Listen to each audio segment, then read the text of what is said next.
Good evening. Thank you for giving up your time to join us this evening. It's a pleasure to see your faces, and after a month at home, it's a delight to talk to people I'm not related to. My name's Helen Donovan. I'm Chair of Trustees for Bath City FC Foundation, which is the charitable arm of the football club based at Twerton Park. I joined the foundation 3 years ago when it needed a new direction. There was something about the potential to rebuild the charity that lit a spark in me. So with a new board of inspiring trustees and realistic aims to support disadvantage in our community, we've worked hard and now deliver projects to around 900 children and adults locally. Our reputation is good, and other organisations such as Bath Rugby Foundation and FareShare Southwest have approached us to work with them. Our main focus is on health and well-being using sport for change. Our projects range from in-school PE and literacy support, walking football for the over 50s, a Bath Mind project for after-work football training for adults, and holiday food delivery for children on free school meals. Thank you to Marcus Rashford for raising awareness about this.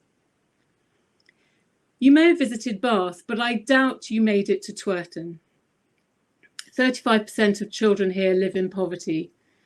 There is a 9-year life expectancy difference between Twerton and the centre of town, 2.5 miles away. Twerton is in the top 10% in the country for deprivation. We've collaborated with the University of Bath, who asked if we would consider being delivery partner of a project called Reconnecting Twerton and devised by MSc management students. Following research into loneliness during the pandemic, specifically with older people in Twerton, they identified that it was not only social isolation, but digital isolation in the over 65s that was a problem. We've all benefited and relied on being digitally connected, particularly during lockdown. And this evening, we've all taken it for granted that we can connect easily and communicate effectively through our devices. But there are those who are not digitally connected and who do not have broadband or a smartphone, and as a result are even more isolated and lonely.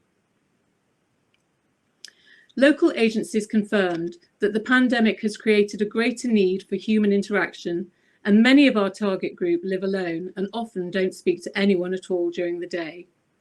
The impact of loneliness on mental and physical health is significant.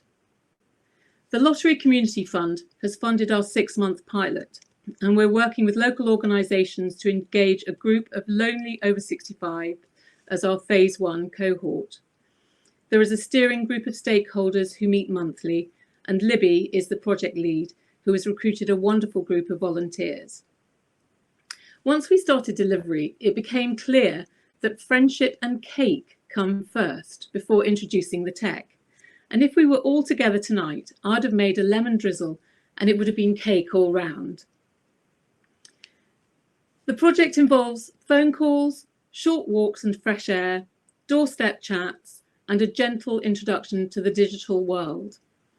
We give each group member a tablet to use, and a volunteer trains them on FaceTime, Zoom, and email. They can have apps downloaded such as iPlayer, Scrabble, BBC Sports, and when we're allowed, we will go to a match at Twerton Park together. This is an intergenerational project with student volunteers from the university and foundation staff, and it's lovely. The Year 4 children from one of our in-school literacy projects only this week decided to write letters to our older group. It is benefiting everyone.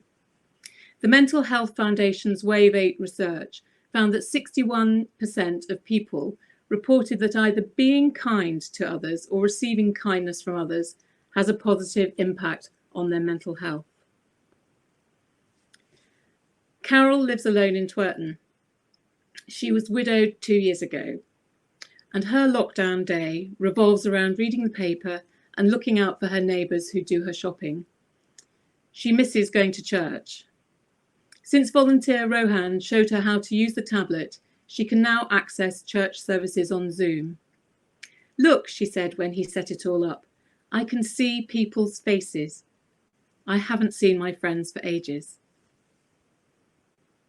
The lottery grant ends in April, and following the pilot's evaluation and impact report, We hope to receive continuation funding to roll it out to over 60 people. The local housing association have expressed an interest in match funding the second phase. What we would like the funding network to help us with is to fund an extension of the project that will bridge between two grants, expand our capacity to deliver with a new part-time member of staff, and keep the programme running for our phase 1 cohort. The project is well underway, and we don't want to lose momentum by pausing delivery and losing contact with everyone. We would like to keep Libby and the team going until we receive a further grant to scale the project to help this vulnerable group feel that they belong in our community. Thank you very much for listening.